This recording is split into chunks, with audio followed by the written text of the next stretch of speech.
abagumidde enkuba ne bagenda okulonda. While it started, it was a bit heavy, but as it continued now drizzling, people kept on braving the drizzle. Ye munene UP Daniel Okero ng'awerekeddwa kabaka ba Parliament okuli owa Mawokota North Hillary Kiyaga n'owa Busuju David Kalwanga bategeezezza nti okulonda kuno kubadde kwawufu era nti bakkiriziddwa okugenda buli wamu awatali kukugirwa babyakwerinda kyokka beemulugunyiza ku mmotoka ezitaliiko nnamba obwedde ezeetala. So they should arrest such people who are moving with the numberless vehicles in the public because they are causing sabotage. And people are in fear. Wadde enkuba etonnye naye abantu osanga batisibwa olw'amagye amangi. Abantu okubeera mu mamotoka ate nga tekuli number plate olaba nga waliwo ebintu ebitagenda mu maaso bulungi. Emmotoka tuzirabye muno eziriko number plate embike. Abantu ba campaigner ba Muganda ba Daniel babakubye kubi. What we have experienced is disheartening. First, the heavy deployment has scared some of the voters. The turnout has been a bit low in most polling stations. But also, secondly, there have been clear attempts to try to ballot staff. Omwogezi wa poliisi mu Kyoga North Jimmy Patrick Okema ayogedde ku bantu abakwatiddwa mu kiro ekikeeseza olwaleero okuli n'abagoba ba bodaboda abaleeteddwa mu kitundu kino n'abantu abalala babiri abakwatiddwa n'ekiveera kya ssente nga bagulirira abalonzi. Came about a group of more than 15 people who are riding together, and again there was intelligence that there was another group who wanted to beat them. So what we did was to go and meet with these who were riding, and for purposes of their safety we picked their motorcycle and brought to the station for safe custody. Wabula ategeezezza nti ababoda bano bateereddwa ne baweebwa pikipiki zaabwe nga babadde bagaba ssente bo bakutwalibwa mu mbuga bawere ennembe n'ogw'okugulirira abalonzi. These two, we apprehended them because we found them with money. The balance they had was worth 150,000 shillings, and a list of people whom are believed to have received money in favor of voting for a candidate that they were looking for. So we found that was criminal in line to the electoral practices. Kyokera wabaddewo akavuyo mu kifo ekironderwamu ekya One Global nga bwano okulonda kuyimiriziddwa olw'ebigambibwa nti wabaddewo okubba obulolo ab'oludda oluwabula gavumenti okuli Jimmy Akena n'abalala katono bali Matereke n'akulira ebyokulonda mu kibiina ki NRM Dr. Tango Doe wakati mu kweyogerera amafuukuule.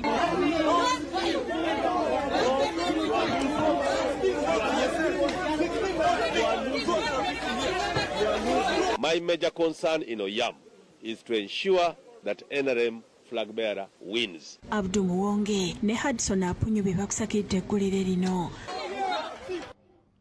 Mwebale nnyo abasasi baffe ate mu mawulire amalala getulina ensonga ez'okukebera endaga butonde zifuukidde ddala Namulanda.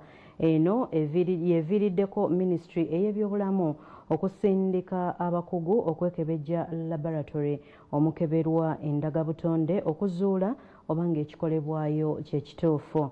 Dr. Daniel Kyabayinze akulira ebyobulamu mu Ministry ategeezezza omusasi waffe mu mboozi ey'akafubo nti bino bagenda kubyekenneenya. Boba Mashek balabudde abantu baabwe obuteetantala kukebera baana DNA kubanga eddiini yaabwe tekikkiriza.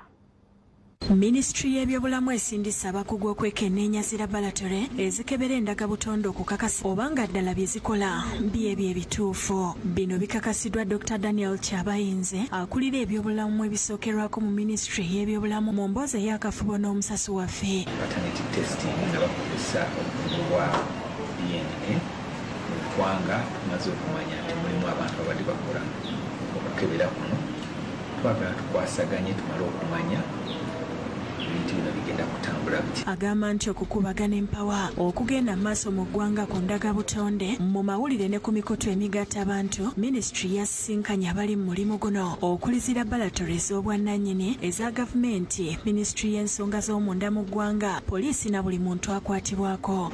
Tukyalira ebifo ebyo tumale okumanya ki ekibadde kigenda mu maaso. Ebitundu ebimu tubimanyi twayise abantu bangi foreign affairs, abakola mu labs. Agamba nti bakirabye nga kisaanidde minisitule okulungamya engeri okukebera ndagabutonde gye kulina okukolebwamu. N'okuweebwa ebiragiro okuva ku minisita waffe yandiyagadde amanye ekigenda mu maaso ayagala kuwuliziganya n'abantu abakola emirimu egyo. N'ebirala tubadde tulaba amawulire biyinza okuba nabyo byayongeddeko.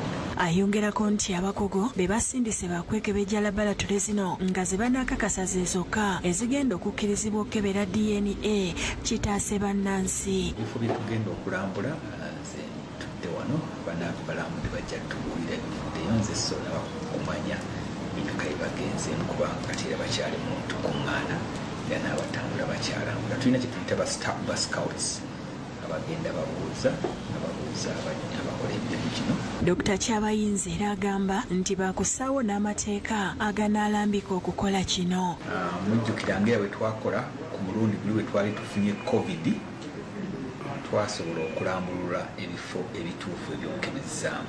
Ne kaakano bwe tunaamala okulambula tujja kubuulira bannayuganda nga tuyitamu bakulembeze baffe ebifo ebituufu ebyokugenda okwekebezaamu. Yakulira ekibiina omwegattira abakebera omusaayi Dr. Sally Grace agamba nti kisaanidde gavumenti okulungamya ku nsonga eno okwewala obufere omwandyetobeseemu. So of course ekintu kye bayita regulation okulaba nti abantu bagoberera amateeka okubeera nti bizinesi zaabwe zitambulira mu line. So okugamba nti no baagala kuregulatinga DNA testing si kibi, of course regulation bweri agamba balinze okulungamizibwa okwa minisitule kubanga mu Uganda labalatole entono nnyo ezikebera ndagabutonde. Buli omu asobola okukikola wetaaga ebyuma ebikola ku kintu ekyo.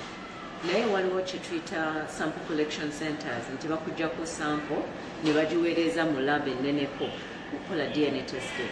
Naye kati obuzibu obuliwo omuntu wakuggyako sample bagiweerezaayo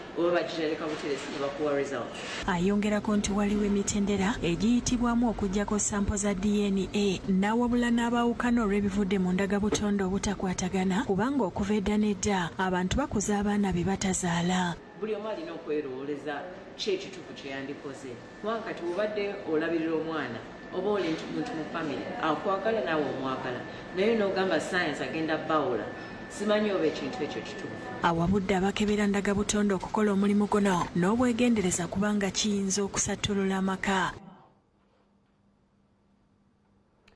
Ate eyo nga tuvuddeyo abantu 3 bakwatiddwa poliisi mu kikwekweto ekikoleddwa ku garaji ez'omu Ndeeba. Bano okuli ne bannansi b'eggwanga erya Congo 2 bagambibwa okwenyigira mu bubbi bw'emmotoka nga bwe bazikyusakyusa. Bano n'emmotoka zaabwe bakuumirwa ku poliisi eya Kampala Mukadde.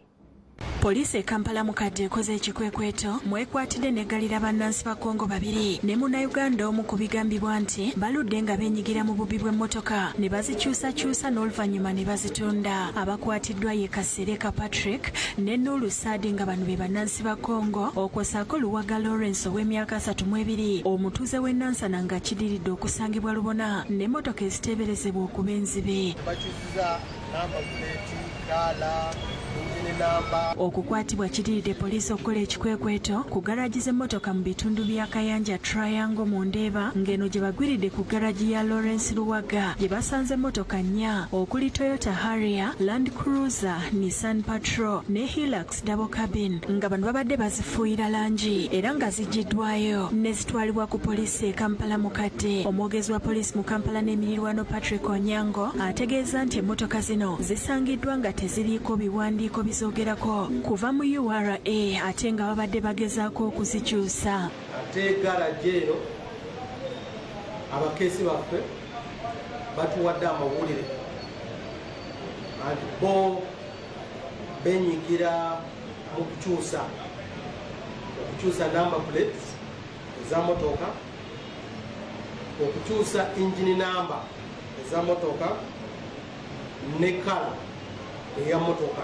Zino era zisangiddwako namba plate ez'e Congo ekireeseewo okubuusabuusa nti zandibanga zabbibwa Congo banga zabbibwa muno nga gye zitwalibwa. Abadde zirina namba plates za Congo naye ebiwandiiko gye batuwadde nga biraga bya Uganda nga biraga birala si bituufu kati ngeri ebiwandiiko bibadde bijingirire nga ne kala ne number plates n'ebintu ebimu nga bamaze okubikyusa twasazeewo okugitsirika n'okugireeta wano.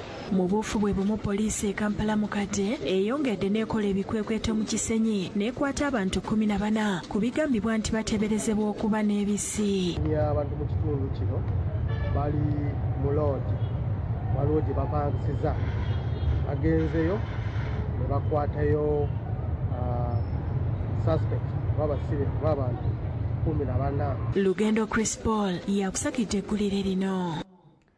Dakika 13 ezakayita ku ssaawa emu ekitundu kyaffe ekisooka ekyamawulire yagabutikidde bwe kiteebwa kitambudde nkyakomawo n'amalala mangi mulimu ne gano.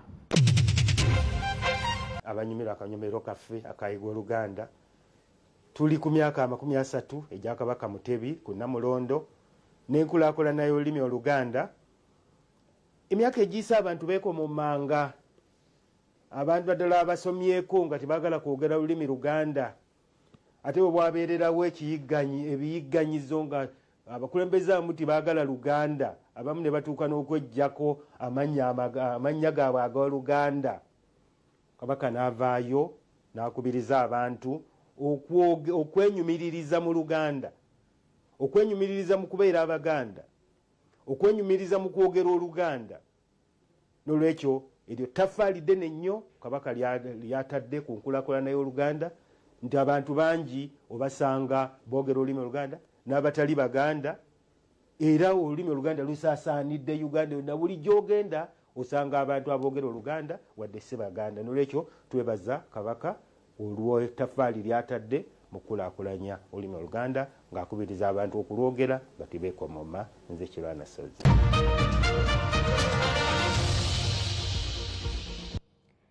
Kulika nnyo mu kuwummulako katweyongereyo n'amawulire agabutikidde. Minisitule ey'ebyobusuubuzi evuddemu omwasi ku kunoonyereza okugenda mu maaso oluvannyuma lw'ebigambibwa nti baaduumuula mu kugula emmotoka ez'abaminisita. Omuwandiisi ow'enkalakkalira mu minisitule eno Geraldine Sally bino abisambaze era agambye nti byogerwa abo abamulwanyisa olw'okulinnya mu ddiiru zaabwe.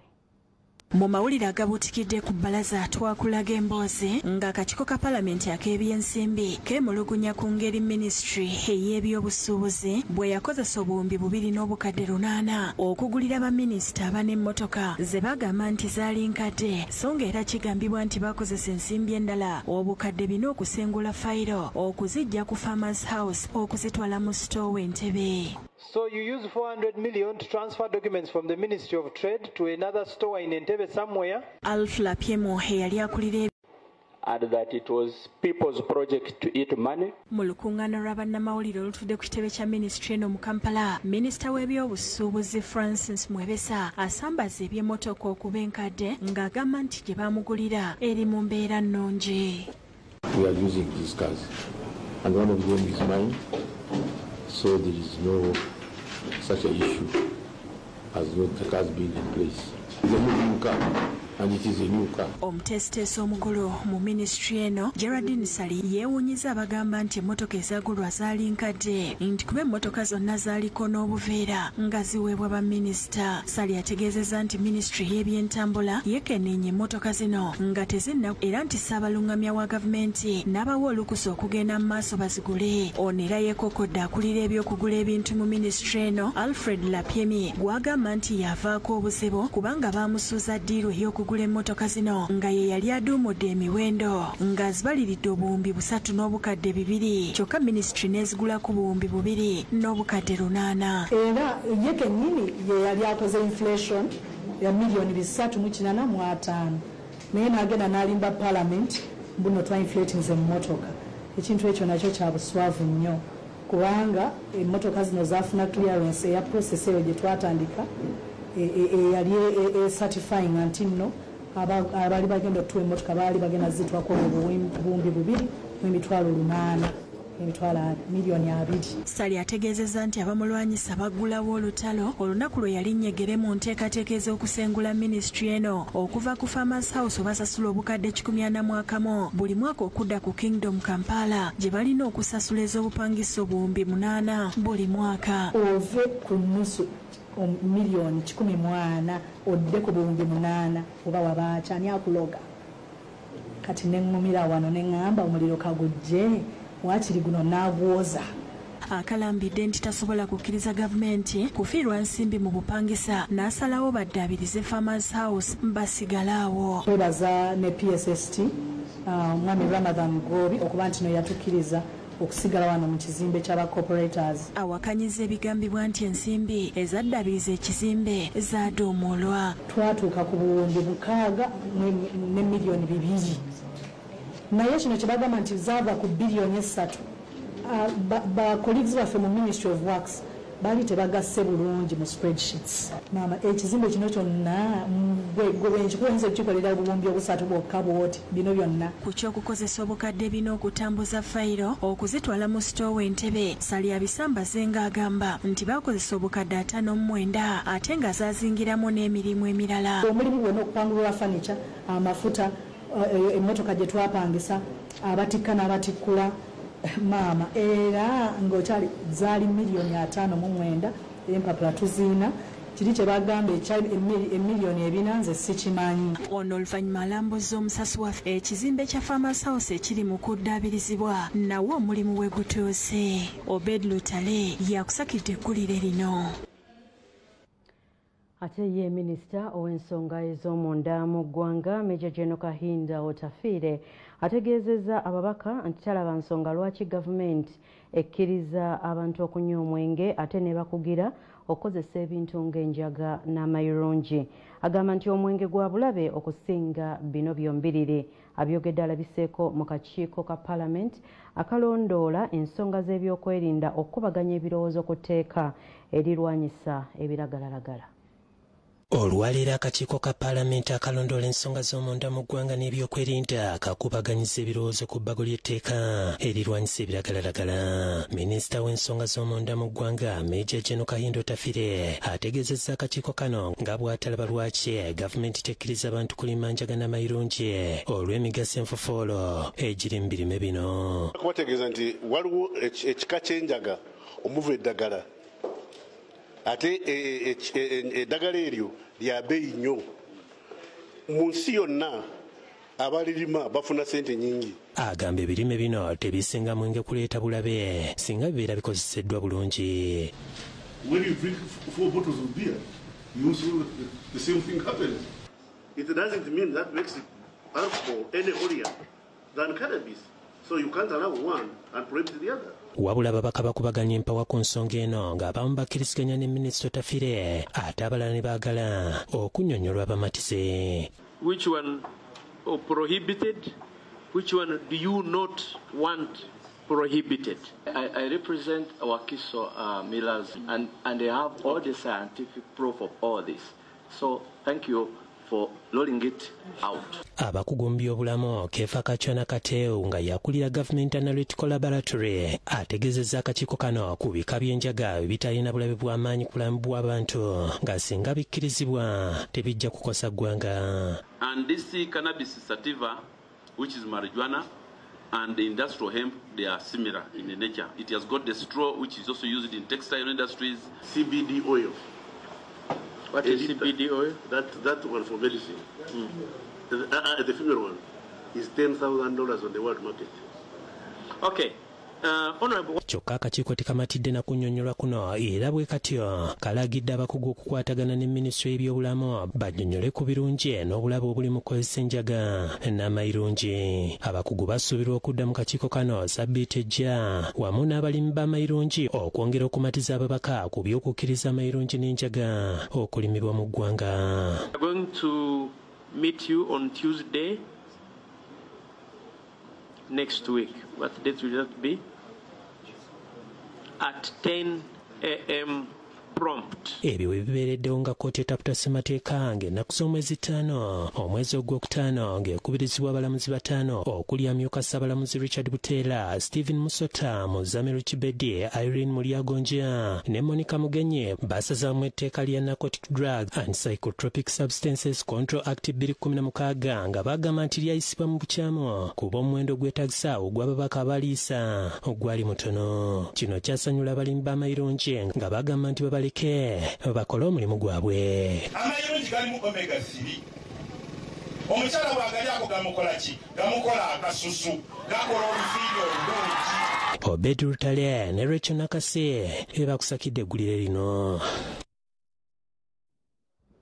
Kale tugenda kuddamu tuwummulemu kyalina amawulire amalala mangi omuli n'akanyomero ak'ensiitaano y'abakirimaanyi.